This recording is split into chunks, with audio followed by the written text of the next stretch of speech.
मनुष्य अपनी प्रजाति अथवा वंशक्रम को बनाए रखने के लिए संतान उत्पन्न करना चाहता है। यह एक नैसर्गिक प्रजनन प्रवृत्ति है। मैथुन की कामना इस नैसर्गिक काम प्रवृत्ति से उत्पन्न होती है। काम वासना की प्रबलता कामावेग की तीव्रता पर निर्भर करती है। गीता के अनुसार आवेग वेग या शक्ति है। भगवान कृष्ण गीता में कहते हैं, जो मनुष्य देह त्याग करने से पूर्व ही काम तथा क्रोध से उत्पन्न हुए वेग को इस लोक में सहन करने में समर्थ है, वही योगी है, वही सुखी पुरुष है। आवेग एक महान शक्ति है। यह मन पर प्रभाव डालता है। यह मन तक तत्काल संचालित होता है। जैसे भूतैल अथवा वाष्प यंत्र को संचालित करता है, वैसे ही नैसर्गिक प्रवृत्तियां तथा आवेग इस शरीर को गतिशील बनाते हैं। नैसर्गिक प्रवृत्तियां ही मानव के सभी कार्यकलापों की मुख्य चालक हैं। वे शरीर को धक्का देती तथा इंद्रियों को कर्मयोग में प्रवृत्त करती हैं। नैसर्गिक प्रवृत्तियां स्वभाव को जन्म देती हैं। नैसर्गिक आवेग प्रेरक बल उपलब्ध कराता है, जिससे समस्त मानसिक क्रियाकलाप जारी रखा जाता है। ये आवेग मानसिक शक्तियां हैं तथा मन और बुद्धि के माध्यम से कार्य करते हैं। वे मनुष्य के जीवन को आकार प्रदान करते हैं। उनमें ही जीवन का रहस्य है। पुरुषों में महिलाओं के प्रति आकर्षण रजोगुण से उत्पन्न होता है। उनकी संगति के प्रति अज्ञात आकर्षण तथा तज्जन्य सुख कामावेग का बीज है। यह आकर्षण, जो प्रारंभ में एक बुदबुद के समान होता है, बाद में प्रबल मनोवेग अथवा काम वासना की भयंकर अनियंत्रणीय तरंग का आकार धारण कर लेता है। सावधान! जप, सत्संग, ध्यान तथा विचार के द्वारा भक्ति की आध्यात्मिक तरंग उत्पन्न करें तथा इस आकर्षण को कलिकावस्था में ही नष्ट कर डालें। आपको कामावेग की मनोवैज्ञानिक कार्यप्रणाली को समझना चाहिए। यदि शरीर में खाज हो जाती है तो उसके खुजलाने मात्र से सुखानुभूति होती है। कामावेग एक स्नायविक खुजलाहट ही है। इस आवेग के तुष्टिकरण से एक भ्रामक सुख प्राप्त होता है, किंतु इसका उस व्यक्ति के आध्यात्मिकम हित पर अनर्थकारी प्रभाव पड़ता है। काम शक्तिशाली होता है। उसके पास 5 बाणों यथा मोहन, स्तंभन, उन्मादन, शोषण तथा तापन से सज्जित एक पुष्प धनुष होता है। एक बाण जब नवयुवक कोई रमणीय रूप देखते हैं तब उन्हें मोहित करता है। द्वितीय उनका ध्यान खींचता है। तृतीय उन्हें उन्मत्त बनाता है। चतुर्थ बाण रूप के प्रति प्रखर प्रलोभन उत्पन्न करता है। पंचम बाण उनके हृदय में प्रदाह उत्पन्न करता तथा उन्हें जलाता है। यह उनके हृदय प्रकोष्ठ को गहराई तक भेदता है। इस भूलोक में ही नहीं, तीनों लोकों में किसी भी व्यक्ति में इन बाणों के अंतर्निहित प्रभाव के प्रतिरोध करने की शक्ति नहीं है। इन बाणों ने भगवान शिव तथा प्राचीन काल के अनेक आर्षियों के हृदयों को भी विद्ध किया था। इन बाणों ने इंद्र तक को भी अहल्या के साथ छेड़छाड़ करने को प्रवृत्त किया था। सुकुमार कटी, पाटल वर्ण कपोल तथा रक्तिम ओष्ठों वाली युवती की सम्मोहक भ्रुकुटियों तथा वेदनशील चितवन के द्वारा काम सीधे बाण चलाता है। चांदनी रात्रि, इत्र तथा सुगंधित द्रव्य, पुष्प तथा पुष्पहार, चंदन लेप, मांस मदिरा, रंगशाला तथा उपन्यास कामुक नवयुवकों को भ्रमित करने के लिए उसके शक्तिशाली शस्त्रास्त्र हैं। जिस क्षण उनके हृदय तीव्र कामवासना से अपूरित हो जाते हैं, उसी समय तर्क तथा विवेक पलायन कर जाते हैं। वे पूर्णतया अंधे बन जाते हैं। काम प्रतिभाशाली व्यक्तियों, महान सुवक्ताओं, मंत्रियों तथा शोध छात्रों, डॉक्टरों तथा विधिवक्ताओं को क्रीडामृग अथवा नवयुवतियों की गोद के पालतू कुत्ते बना देता है। तर्क ने अस्थायी रूप से विद्वान पंडितों अथवा अध्यापकों की शुष्क बुद्धि में अपना स्थान ग्रहण कर लिया है। उसमें कोई वास्तविक जीवट नहीं होता। काम को उसकी शक्ति की जानकारी होती है। काम का सर्वत्र एकाधिपत्य होता है। वह सबके हृदयों में प्रवेश कर जाता है। उसे उनके स्नायुओं के गुदगुदाने की विधि ज्ञात है। वह नवयुवकों की काम वासना को उत्तेजित करने मात्र से उनके तर्क, विवेक तथा बुद्धि को पल भर में नष्ट कर डालता है। स्वप्नकाल में जब सभी इंद्रियां निष्क्रिय रहती हैं, उस समय भी कामदेव का पूर्ण अधिकार रहता है। महिलाएं उसकी अचूक प्रतिनिधि होती हैं। वे सदा इसके इशारे पर नाचती हैं। कामदेव उनके मन स्मित, सम्मोहक चितवन तथा मधुर वाणी के माध्यम से उनके श्रुतिमधुर गीतों तथा स्त्री पुरुष के सम्मिलित नृत्यों के माध्यम से कर्म करता है। युवतियां पुरुषों का विनाश कार्य शीघ्र संपन्न करती हैं तथा आर्षियों तक की मानसिक शांति भंग कर सकती हैं। कामदेव ब्रह्मचारियों के सुंदरी युवती महिलाओं के चित्रों के विषय में सोचते ही, उनके कंकणों तथा नूपुरों की मंद ध्वनि सुनते ही, उनके प्रफुल्लित मुख के विषय में चिंतन करते ही, काल्पनिक आमोद के उन्माद में उनके स्नायु तंत्र को कंपायमान कर सकता है। तब स्पर्श के संबंध में कहना ही क्या है। मैथुन से चित्त में संस्कार उत्पन्न होता है। ये संस्कार मन में वृत्ति उत्पन्न करता है और ये वृत्ति पुनः संस्कार को जन्म देती है। भोग से वासनाएं प्रगाढ़ होती हैं। स्मृति तथा कल्पना के द्वारा काम वासना पुनर्जीवित हो उठती है। स्त्री की मूर्ति की स्मृति मन को अशांत करती है। यदि व्याघ्र ने एक बार मानव रक्त का स्वाद ले लिया है तो वह सदा मानव प्राणी को मारने के लिए दौड़ता है। वह नरभक्षी बन जाता है। इसी भांति यदि मन को एक बार यौन सुख का स्वाद मिल गया तो वह सदा स्त्रियों के पीछे भागता रहता है। स्मृति के द्वारा मन में संस्कारों तथा वासनाओं की तह से कल्पना प्रकट होती है। तत्पश्चात आसक्ति आती है। कल्पना के साथ ही मनोभाव तथा आवेग प्रकट होते हैं। मनोभाव तथा आवेग पास पास रहते हैं। तदनंतर कामोत्तेजना मन तथा सारे शरीर में लिप्सा तथा जलन आती है। जिस प्रकार पात्र के अंदर रखा जल रिसकर पात्र के बाहरी भाग पर आ जाता है, उसी प्रकार मन में स्थित कामोत्तेजना तथा जलन मन से स्थूल शरीर में फैल जाती है। यदि आप अत्यधिक सावधान रहें तो असत कल्पनाओं को प्रारंभ में ही भगा सकते हैं तथा आसन्न संकट का परिहार कर सकते हैं। यदि आप कल्पना रूपी चोर को प्रथम द्वार में प्रवेश करने भी दें तो द्वितीय द्वार पर जब कामोत्तेजना प्रकट हो, सावधानी पूर्वक निगरानी रखें। अब आप जलन को बंद कर सकते हैं। आप प्रबल कामावेग को इंद्रिय तक पहुंचाए जाने को भी सुगमता से रोक सकते हैं।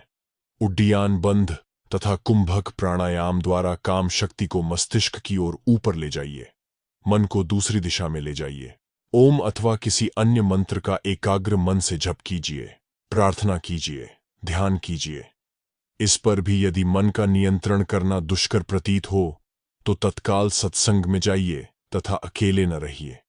जब प्रबल कामावेग अकस्मात प्रकट होता है और इंद्रिय तक पहुंचा दिया जाता है, तब आपको सब कुछ विस्मृत हो जाता है और आप विवेक शून्य हो जाते हैं।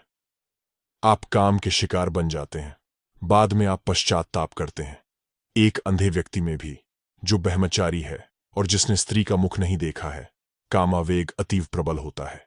ऐसा क्यों है? ये पूर्व जन्म के संस्कारों की प्रबलता के कारण है जो अवचेतन मन में अतः स्थापित होते हैं।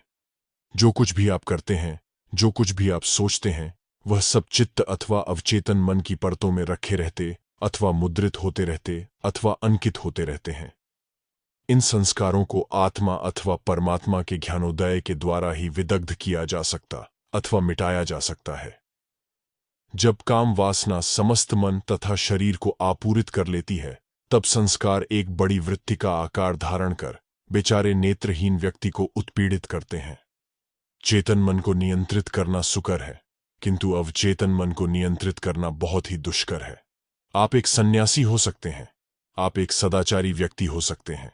ध्यान दें कि आपका मन स्वप्न में कैसा व्यवहार अथवा आचरण करता है। आप स्वप्न में चोरी करना आरंभ करते हैं। आप स्वप्न में व्यभिचार करते हैं। कामावेग, महत्वाकांक्षाएं तथा अधम कामनाएं, ये सभी आप में जटित तथा अवचेतन मन में बद्ध मूल हैं। अवचेतन मन तथा इसके संस्कारों को विचार, ब्रह्म भावना तथा ओम और उसके अर्थ पर ध्यान के द्वारा विनष्ट कीजिए। जो व्यक्ति मानसिक ब्रह्मचर्य में प्रतिष्ठित है, उसके स्वप्न में कभी भी एक भी दुर्विचार नहीं हो सकता है। वह कभी भी दुस्वप्न नहीं देख सकता है। स्वप्न में विवेक तथा विचार के अभाव होता है। यही कारण है कि विवेक तथा विचार की शक्ति द्वारा जागृतावस्था में निष्पाप होने पर भी आपको दुस्वप्न दिखाई देते हैं। एक साधक अपनी व्यथा निवेदन करता है, जब मैं ध्यान करता रहता हूं, तब मेरे अवचेतन मन से मल की परतों के बाद परतें उठती रहती हैं। कभी कभी तो इतनी प्रबल तथा विकट होती हैं कि मैं किंकर्तव्य विमूढ़ हो जाता हूं कि उन्हें क्यों कर नियंत्रित किया जाए। मैं सत्य तथा ब्रह्मचर्य में पूर्णतः प्रतिष्ठित नहीं हूं। काम वासना तथा असत्य बोलने की पुरानी आदतें अब भी मुझ में छिपी पड़ी हैं। काम वासना मुझे तीव्र कष्ट दे रही है। स्त्री का विचार मात्र मेरे मन को क्षुब्ध करता है। मेरा मन इतना संवेदनशील है कि मैं उनके विषय में सुन अथवा सोच नहीं सकता। मन में ज्यों ही विचार आता है त्यों ही मेरी साधना भंग हो जाती है और सारे दिन की शांति भी खराब हो जाती है। मैं अपने मन को समझाता हूं, फुसलाता हूं, डराता हूं, फिर भी सब निरर्थक। मेरा मन विद्रोह कर बैठता है। मैं नहीं जानता कि इस काम वासना को कैसे नियंत्रित किया जाए। उत्तेजनशीलता, अहंकार, क्रोध, लोभ, घृणा तथा आसक्ति अभी तक मुझ में गुप्त रूप से विद्यमान है। कामुकता मेरा मुख्य शत्रु है और यह अत्यधिक बलवान भी है। मैं आपसे प्रार्थना करता हूं कि कृपया मुझे यह परामर्श दें कि इसे क्यों कर विनष्ट किया जाए। जब अवचेतन मन से मल निकलकर प्रबल शक्ति से चेतन मन के धरातल पर जाए तो उनका प्रतिरोध करने का प्रयास न कीजिए। अपने इष्ट मंत्र का जप कीजिए। अपने दोषों अथवा दुर्गुणों के विषय में अधिक चिंतन न कीजिए। यदि आप अंतर्निरीक्षण करें तथा अपने दोषों का पता लगा लें तो यही पर्याप्त होगा। दुर्गुणों पर आक्रमण न करें, तब वे अपने उदास मुख दिखलाएंगे। धनात्मक गुणों का विकास करें। आप अपने को प्रायः चिंताग्रस्त न बनाते रहें कि मुझ में कितने ही दोष तथा दुर्बलताएं हैं। सात्विक गुणों का विकास कीजिए। ध्यान के द्वारा धनात्मक गुणों के विकास से तथा प्रतिपक्ष भावना प्रणाली से सभी ऋणात्मक गुण स्वतः ही नष्ट हो जाएंगे। यही उपयुक्त विधि है। आप वृद्ध हो सकते हैं, आपके केश श्वेत हो सकते हैं, किंतु आपका मन सदा युवा ही रहता है। जिस समय आप जरा जीर्णता की परिपक्वता को पहुंच गए हों, उस समय आपका सामर्थ्य भले ही तिरोभूत हो गया हो, किंतु तृष्णा बनी रहती है। तृष्णाएं ही जन्म की वास्तविक बीज हैं। ये बीज रूपी तृष्णाएं संकल्प तथा कर्म उत्पन्न करती हैं और ये तृष्णाएं ही संसार चक्र को घुमाती रहती हैं। इन्हें कलिकावस्था में ही नष्ट कर डालिए, तभी आप सुरक्षित रह पाएंगे। आपको मोक्ष प्राप्त होगा। ब्रह्म भावना, ब्रह्म चिंतना, ओम का ध्यान तथा भक्ति गहराई में रोपित इन तृष्णा रूपी बीजों का उन्मूलन करेंगे। आपको इन्हें विविध कोणों से भली भांति खोज निकालना तथा विदग्ध करना होगा, जिससे ये पुनरुज्जीवित न हो सकें। तभी आपके प्रयास निर्विकल्प समाधि का फल देंगे। एक विद्यार्थी मुझे लिखता है, अशुद्ध मांस तथा त्वचा मुझे अत्यंत शुद्ध तथा अच्छे प्रतीत होते हैं। मैं बहुत ही कामुक हूं। मैं सभी स्त्रियों के प्रति मानसिक मातृभाव विकसित करने का प्रयास करता हूं। मैं महिला को काली देवी का रूप मानकर उसके समक्ष मानसिक साष्टांग प्रणाम करता हूं। तथापि मेरा मन अत्यंत कामुक है। ऐसी स्थिति में मैं क्या करूं? मैं सुंदरी स्त्री की बार बार झलक पाना चाहता हूं। स्पष्ट है कि उसके मन में विवेक तथा वैराग्य का रंजमात्र उदय नहीं हुआ है। पूर्व के पापमय संस्कार तथा वासनाएं अत्यंत प्रबल हैं। निष्पाप ब्रह्मचारी भी प्रारंभ में कुतूहल द्वारा कष्ट उठाता है। उसमें यह जानने तथा अनुभव करने का कुतूहल होता है कि संभोग किस प्रकार का सुख प्रदान करेगा। वह कभी कभी सोचता है, एक बार मैं स्त्री संभोग कर लूं तो मैं इस काम आवेग तथा काम वासना का पूर्णतः उन्मूलन कर सकूंगा। यह यौन संबंधी कुतूहल मुझे बहुत कष्ट दे रहा है। मन इस ब्रह्मचारी को धोखा देना चाहता है। माया कुतूहल के द्वारा विनाश करती है। कुतूहल प्रबल इच्छा में रूपांतरित हो जाता है। विषयोपभोग कामनाओं को तुष्ट नहीं कर सकता। अतः कुतूहल की प्रबल तरंग को विचार अथवा शुद्ध लिंगहीन आत्मा संबंधी जिज्ञासा, सतत ध्यान से काम वासना के पूर्ण उन्मूलन तथा ब्रह्मचर्य की महिमा और अपवित्र जीवन के दोषों के चिंतन द्वारा नष्ट करना ही विवेकपूर्ण उपाय है। एक सुंदरी युवती का वीक्षण एक कामुक व्यक्ति के मन में आकर्षण तथा संक्षोभ, हृदय भेदन तथा गंभीर उन्माद उत्पन्न करता है। यदि किसी व्यक्ति में ये लक्षण विद्यमान नहीं है तो यह उसके ब्रह्मचर्य में प्रतिष्ठित होने के चिन्ह का द्योतक है। पशु पक्षियों के जोड़ा खाने अथवा युग्मन अथवा एक महिला के अनावृत शरीर के दृश्य से रंच मात्र भी संक्षोभ उत्पन्न नहीं होना चाहिए।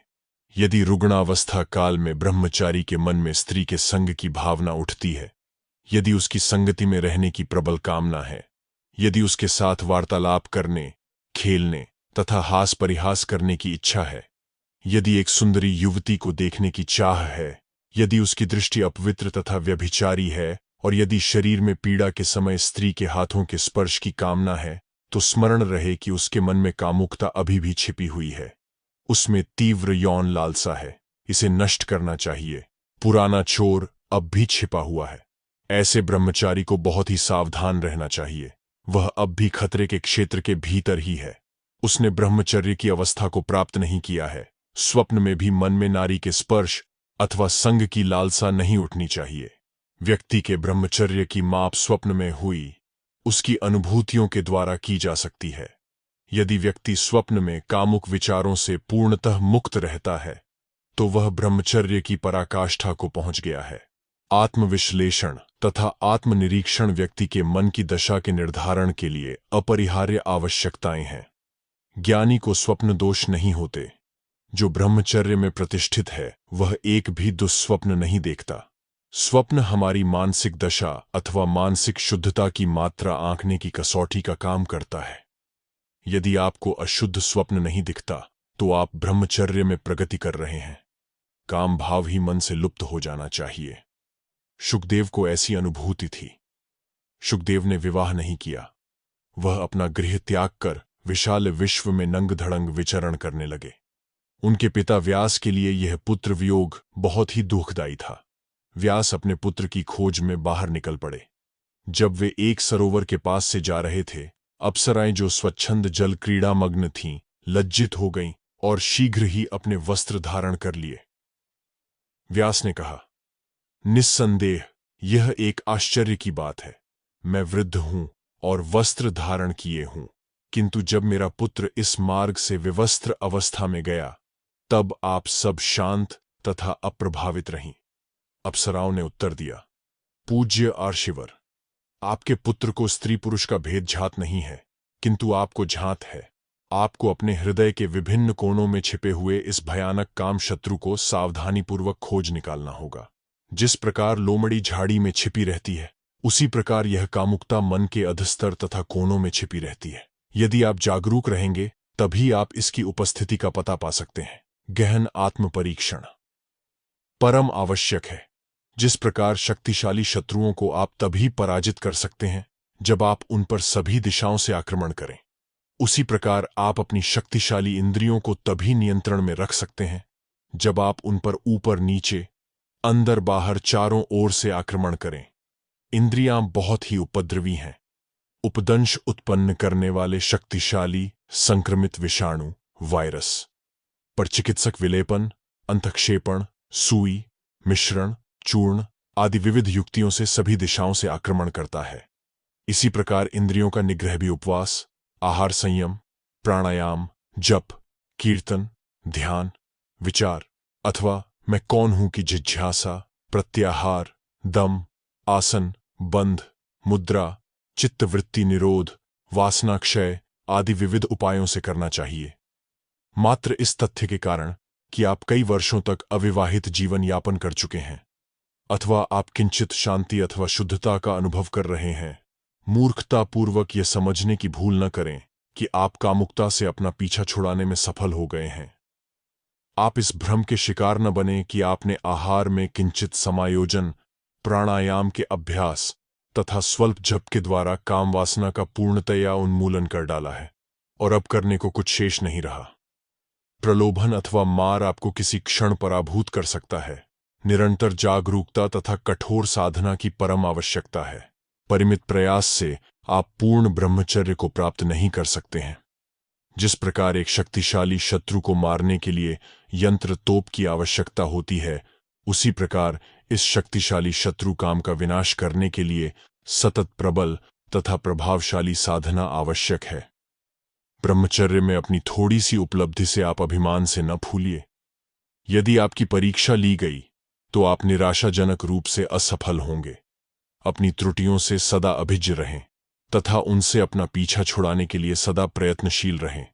सर्वोच्च प्रयास आवश्यक है, तभी आपको इस दिशा में प्रत्याशित सफलता प्राप्त होगी। सिंह, व्याघ्र अथवा हाथी को पालतू बनाना सुकर है। नाग के साथ क्रीड़ा करना भी सुकर है। अग्नि के ऊपर चलना भी सुकर है। हिमालय को उखाड़ लेना सुकर है। युद्ध क्षेत्र में विजय प्राप्त करना भी सुकर है। किंतु काम का उन्मूलन करना दुस्साध्य है। इस काम शक्ति ने ही विकास की प्रारंभिक अवस्थाओं से लेकर युग युगांतरों तक संतान प्रजनन तथा बहुलीकरण की नैसर्गिक प्रवृत्ति को बनाए रखा।